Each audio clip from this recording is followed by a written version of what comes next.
The next question on the phone comes from Keith Cowing at NASA Watch. Well, first of all, congratulations.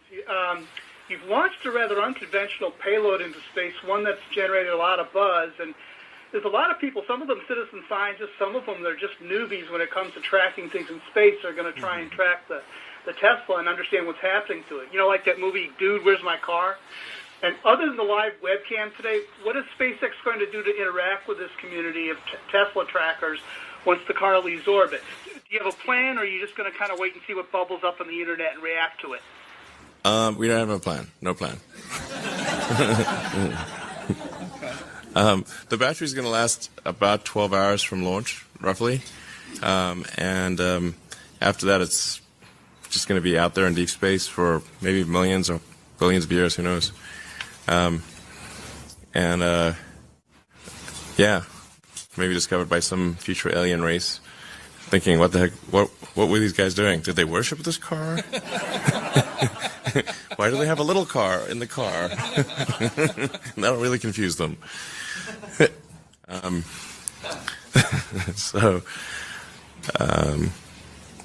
not sure what's going to happen, but I think, it's kind of a fun thing, and I sure hope that next burn works, by the way. But I think this is one of the great questions in physics and philosophy, is where are the aliens? Maybe they're among us, I don't know. Some people think I'm an alien. Not true. Not true. But maybe we are alien. Of course I'd say that, maybe wouldn't we I? are alien. Do you think we'll make contact with alien within the next 50 years? Well, that's a really tough one to say. I mean, if there are super intelligent aliens out there, they're probably already observing us. That would seem quite likely, and we just are not smart enough to realize it. But I can do some back-of-the-envelope calculations, and any advanced alien civilization that was at all interested in populating the galaxy, even without exceeding the speed of light, even if you're only moving at, say, 10 or 20% of the speed of light, you could populate the entire galaxy in, let's say, 10 million years. Maybe 20 million years max. This is nothing, in the grand scheme of things. So Elon, you are really quite unique, I feel, in being so interested in the long-term future of humanity. Well, I don't think I'm that unique. You have an institute. Clearly, you're interested in that too. Well, quite the opposite. I'm curious, your interest in the far future of humanity, when did that begin? How did that start? Well, I think it was when my interest in the future of humanity is, I guess, as a function of reading a lot of sci-fi and philosophy as a kid, and then just sort of thinking about, okay, what's important to do? Like, why do anything? What's the meaning of life?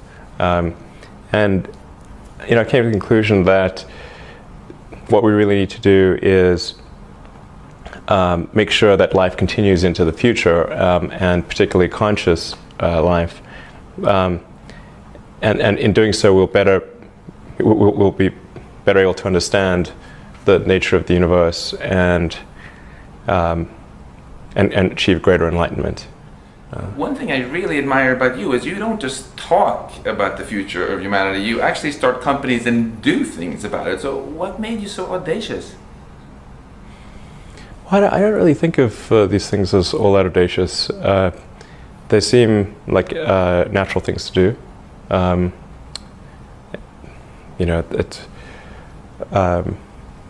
It's sort of more of a long-term optimization rather than a short-term one. I just, not that I think, everyone should be doing these things, but someone needs to do them. So if I see that, well, somebody's not doing this and maybe I could be helpful, then I try to do something in that regard. Weren't there some people along the way though who told you that that's crazy to start a space company or a new electric car company or another solar company? Sure. I mean, there are lots of people that said that the likelihood of failure was extremely high, and that it was a stupid thing to do. And when I started SpaceX, one of my closest friends got a compilation of rocket failures and made me watch the whole thing. And there were lots of people that tried to talk me out of it. And the joke was, how do you make a small fortune in the rocket business? Well, you start with a large one. And I got told that joke so many times that that obviously I knew the punchline, so I just tell them the punchline, and they would look at me like, "Is he serious?" Or it's like, say, "Why did you start a rocket company?" I was trying to figure out the fastest way to turn a large fortune into a small one. That seemed like a good way to go. But the thing is, I already thought the probability of failure was high, and that with that the likelihood of success was therefore low,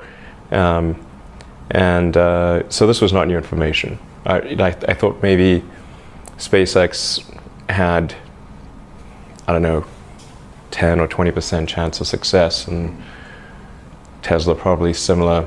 I thought SolarCity had a much higher chance of success, but probably still only, I don't know, 50% or something like that. Yeah, I mean, for the longest time, SpaceX and Tesla almost didn't survive. I mean, it came very close to perishing as companies.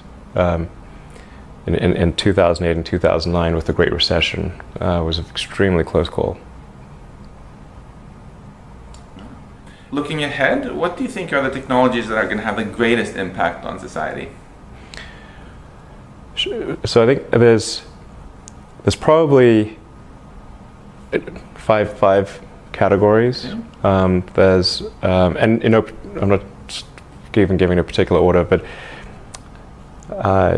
making life multiplanetary, achieving sustainable production and consumption of energy. Obviously, the internet as a whole. I mean, the continued growth of the internet. And then potentially, if we do this, reprogramming human genetics, and the fifth one would be artificial intelligence.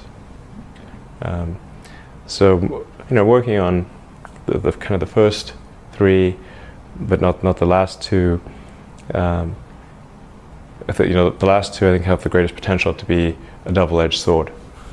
So when you call artificial intelligence a double-edged sword, can you talk a bit about the positive edge first? What do you see as the greatest benefits we can get from AI? Well, the greatest benefits from AI would probably be in eliminating drudgery. So, like in terms of or tasks that are mentally boring, not interesting. There's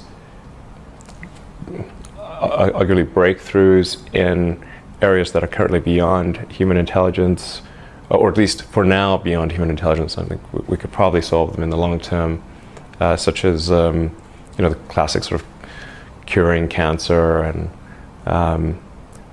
addressing diseases of aging, Alzheimer's, and all these things. So there's insert various like intractable problems to human intelligence, currently what seem to be intractable problems, and then if you had something that was way smarter, it could solve those problems. And turning to negative edge, right? Well, I think it's best to prepare for to try to prevent a negative circumstance from occurring than to wait for it to occur and then be reactive. So, and this is a case where the range of negative outcomes some of them are quite severe. So it's not clear whether we'd be able to recover from some of these negative outcomes. In fact, certainly you can construct scenarios where recovery of human civilization does not occur. And when the risk is that severe, it seems like you should be proactive and not reactive. I'm really quite curious why you've decided to make such a large donation. because 10 million is something that really enables a massive amount of research. I don't think 10 million is a large amount of money for this subject area. It should probably be higher. But there should be probably some much larger amount of money applied to AI safety in multiple ways. Well, I want to thank you again so much for this. It's something we really, really appreciate and are eager to do great stuff with.